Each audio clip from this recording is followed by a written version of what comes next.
வணக்கம். ஜவைஜட் from Javadi வட்டிப்புதூர். Power writer அப்படிங்கிற YouTube channel மூலமாக மீண்டும் சந்திப்பு ரொம்ப மற்ற மகிழ்ச்சி. அத்தோட எங்கள் சேனலை சப்ஸ்கிரைப் பண்ணுங்கள், பெல் பட்டன் அழுத்த மறந்துடாதீங்க. அத்தோட எல்லாத்துக்கும் ஷேர் பண்ணுங்கள். அரசியல்வாதிகளுடைய பாலியல் அத்துமீறல்கள், பாலியல் வன்கொடுமைகள், பாலியல் பலாத்காரங்கள் எத்தனை பேர் தண்டிக்கப்பட்டிருக்கிறார்கள்? ஒன்றுமே கிடையாது. என்னமோ அந்த நேரத்துக்கு பத்திரிகை செய்தி மீடியாக்களுக்கு தீனி அந்த மட்டும்தான். மற்றபடி எந்த அளவுக்கு அரசியல்வாதியை பொறுத்தவரை மற்றபடி சமூக ஆர்வலர்களால் அந்த விஷயங்கள் தூண்டப்பட்டு மீடியாக்களால் தூண்டப்பட்டு மக்கள் மத்தியில் கொண்டு வைக்கப்படுகிறது. Right, okay. மக்கள் தேர்தல் நேரத்திலோட பல அரசியல் இந்த மாதிரி அரசியல்வாதிகளை தண்டிக்காமல் ஓட்டெல்லாம் போட்டிருக்காங்க. அதுவும் இந்திய வரலாற்று நடந்திருக்கு. அப்படி இருக்கக்கூடிய சமயத்தில் போலீசாரால் அரசியல்வாதிகள் செய்யக்கூடிய பாலியல் பலாத்காரங்களை அவர்கள் எந்த அளவுக்கு தண்டிக்கப்பட்டிருக்க சட்டத்தின் பிடி சிக்கி இருக்கிறார்கள் அப்படிங்கிறத பார்த்தா அது மிகப்பெரிய ஒரு பூஜ்ஜியமாக தான் இருக்குது. இப்போ பாருங்க, கர்நாடகாவில் பிரஜ்வல் ரேவண்ணா ஜெர்மனிக்கு ஓடிட்டார். 3000 வீடியோஸ், ஆபாச வீடியோக்கள். ஆமாம், விஷயத்தை இருக்கக்கூடிய பாஜக அரசு எல்லாமே தெரியுமா? இது சம்பந்தமா தேவராஜ் கவுடா அப்படிங்கிறவர் ஒரு 4-5 மாசத்துக்கு போன டிசம்பர்லேயே ஒரு லெட்டரே போட்டிருக்கிறார். அதையெல்லாம் கண்டுகொள்ளாம அமித்ஷா விட்டுட்டாரு. பெரிதாக எடுத்துக்கொள்ளாமல் இது இவ்வளவுதான் அப்படிங்கிற கான்செப்ட். ஏன்னா பாஜக நிறைய பாலியல் பலாத்காரங்கள், பாலியல் வன்கொடுமை நடந்திருக்கு. அதனால அதெல்லாம் சர்வசாதாரணப்பா அப்படிங்கிற நினைச்சிட்டாரா என்னன்னு தெரியல. அமித்ஷா பொறுத்த வரைக்கும் அதை கண்டுகொள்ளாம விட்டுட்டாரு, முடிஞ்சு போச்சு. மற்றபடி இன்னைக்கு பூதாகரமாக வெடிச்சு இன்னைக்கு பப்ளிக்கா வெளியே வந்துருச்சு. அவர் ஜெர்மனி, அது யார் அனுப்பிச்சாங்க அப்படிங்கிறது தெரியல. அது எந்த அளவுக்கு பாஜகவுடைய ஆதரவு இருக்கிறதா அப்படிங்கிற பின்வரும் காலங்களில் கட்டாயமா தெரியும். எப்படியும் ஜெர்மனில் இருக்கிறாரு பிரஜ்வல் ரேவண்ணா. ஆமாம், 3000 ஆபாச வீடியோக்களுக்கு சொந்தக்காரர். பல பெண்களை கெடுத்து நாசம் பண்ணி மற்றபடி பாலியல், அது என்ன என்னத்தையோ பாலியல் வன்கொடுமை, பாலியல் பலாத்காரம். அது என்ன செல்போன்ல படம் பிடிச்சிக்கிட்டே பாலியல் வன்கொடுமை செய்வது. சில பேரை பார்த்தீங்கன்னா ஆபாச படம் பார்த்து பாலியல் வன்கொடுமை செய்வான். ஆனா பல பேர் இந்த மாதிரி உள்ளவர்கள், அரசியல்வாதிகள், மற்ற இன்னும் ஏகப்பட்ட பேர் பார்க்கக்கூடிய இதெல்லாம் சைக்கோத்தனம். தான் செய்ததை தானே பார்த்து அனுபவிக்க வேண்டும் அப்படிங்கிற மிகப்பெரிய உந்துதலின் வெளிப்பாடு தான். அப்புறம் அதை வச்சு மிரட்டுவாங்க.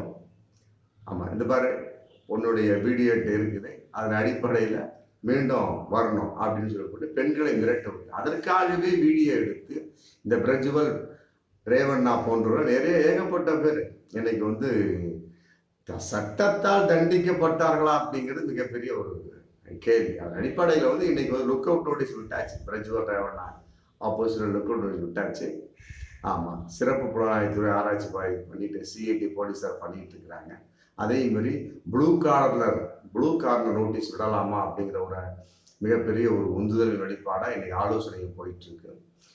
மொத்தம் பாதிக்கப்பட்ட பிரஜ்வல் ரேவண்ணாவில் பாதிக்கப்பட்ட மொத்தம் 5 பெண்கள்.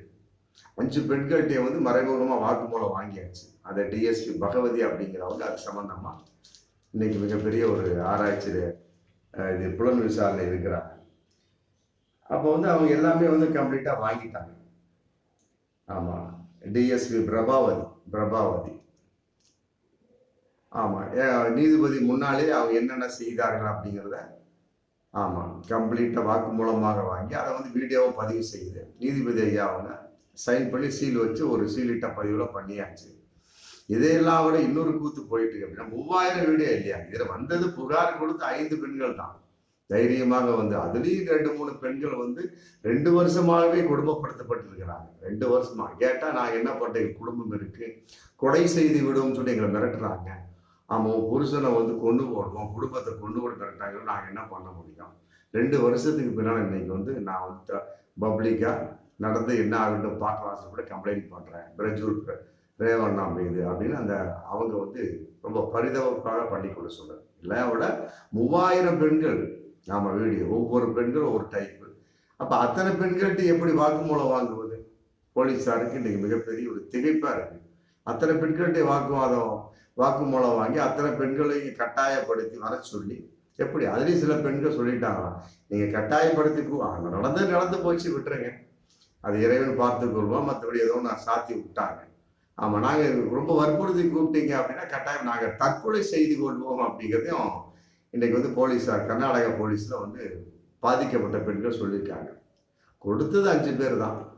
இன்னைக்கு வந்து பிரஜ்வல் ரேவண்ணா ஆப்போசிட்டா அந்த வாக்குமூலம் பதிவு செய்யப்பட்டு சீல் பேக்கில் வைக்கப்பட்டு இன்னைக்கு பாதுகாக்கப்பட்டிருக்கு.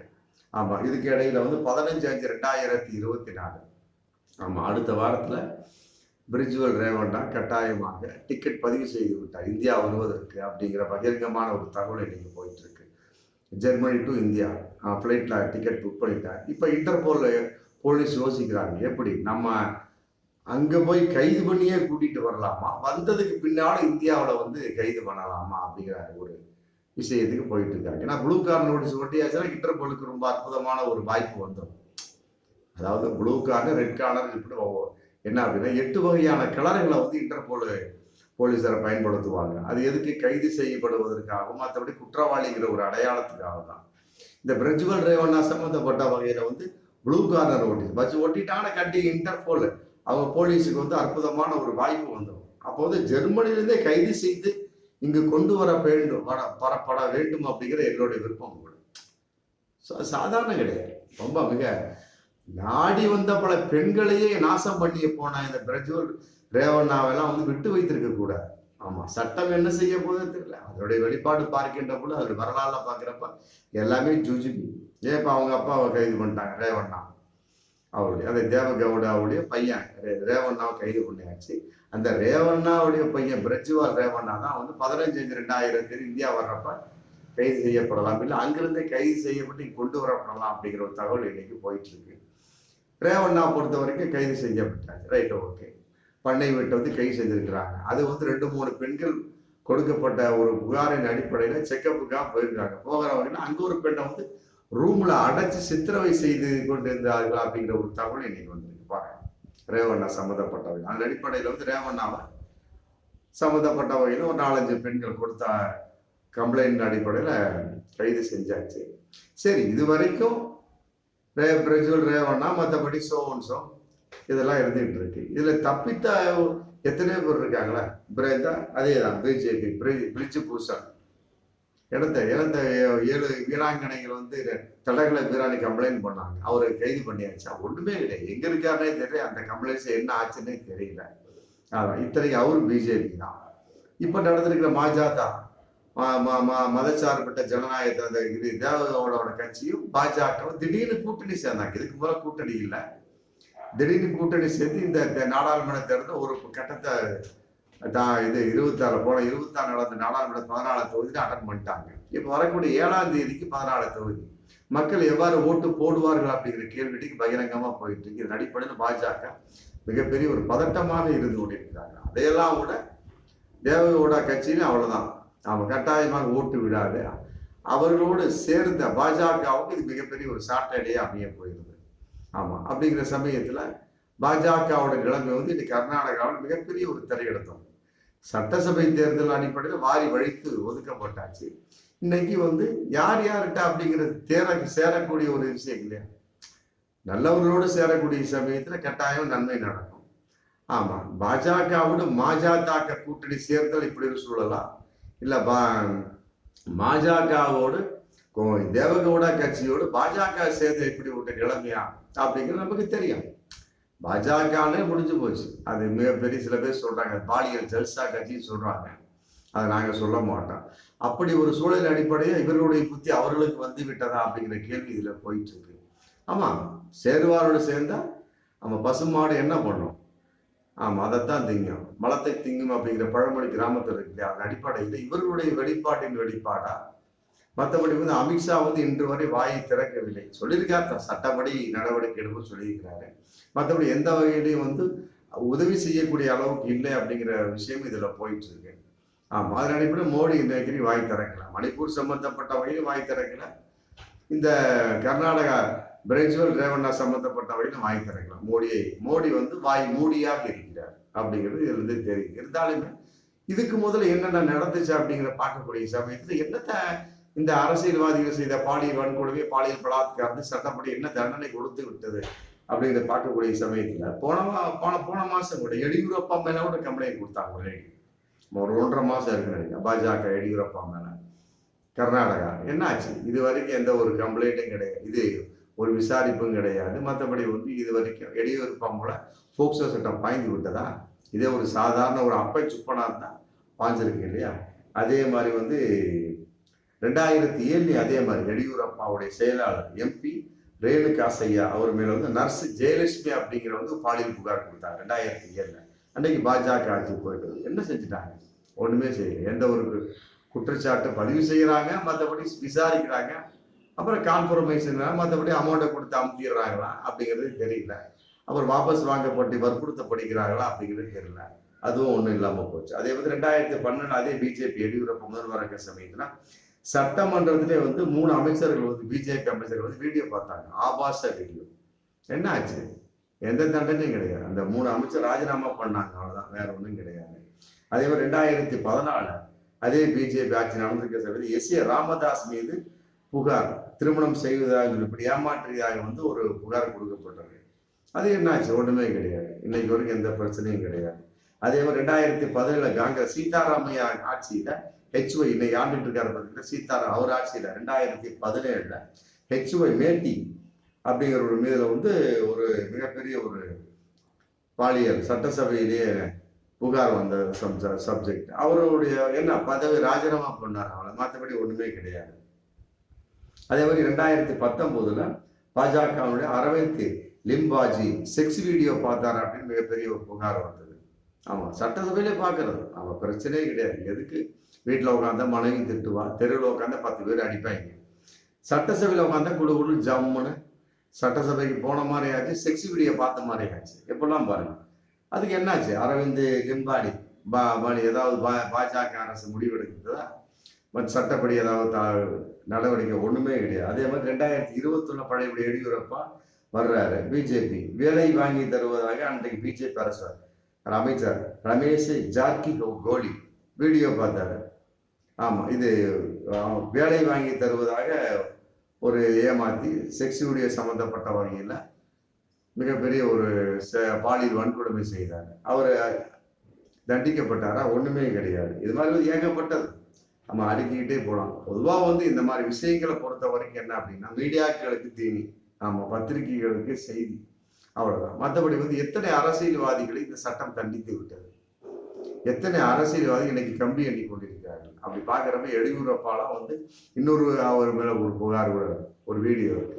அதாவது ஒரு கூட்டத்துல உட்கார்ந்து இருப்பார், பின்னாலந்து ஒரு லேடி கை விடுவாங்க, அதை அப்படியே தடவுறாங்க, துண்டா தெரியும்.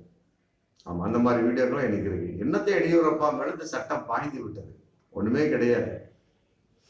ஆனா வந்து அரசியல்வாதி மீது ஏகப்பட்ட பாலியல் வன்கொடுமை, பாலியல் புகார்கள் யார் கொடுக்கப்பட்டாலுமே சரி, அது அந்தந்த நேரத்துக்கு, ஆமா, அந்தந்த நேரத்துக்கு ஒரு செய்தியாக மாறி விடுகிறது. மற்றபடி எந்த அளவுக்கு அவர் தண்டிக்கப்பட்டு விட்டார்கள் அப்படிங்கிறது மிகப்பெரிய ஒரு கேள்வி. கட்டாயம் யாருமே தண்டிக்கப்படவில்லை. ஆமா, அந்த நேரத்துக்கு பேசப்படுறது, மக்களால் பேசப்படுகிறது. அந்த நேரத்துக்கு மக்கள் ஓட்டு போறாங்க. வர்ற 7ஆம் தேதி கர்நாடக 2ஆம் கட்ட தேர்தல். ஆமா, இதனுடைய பிரஜ்வல் ரேவண்ணா அவருடைய அந்த பிரதிபலிப்பு அது இருக்குமா அப்படிங்கிறது மிகப்பெரிய ஒரு கேள்வி இருக்கு.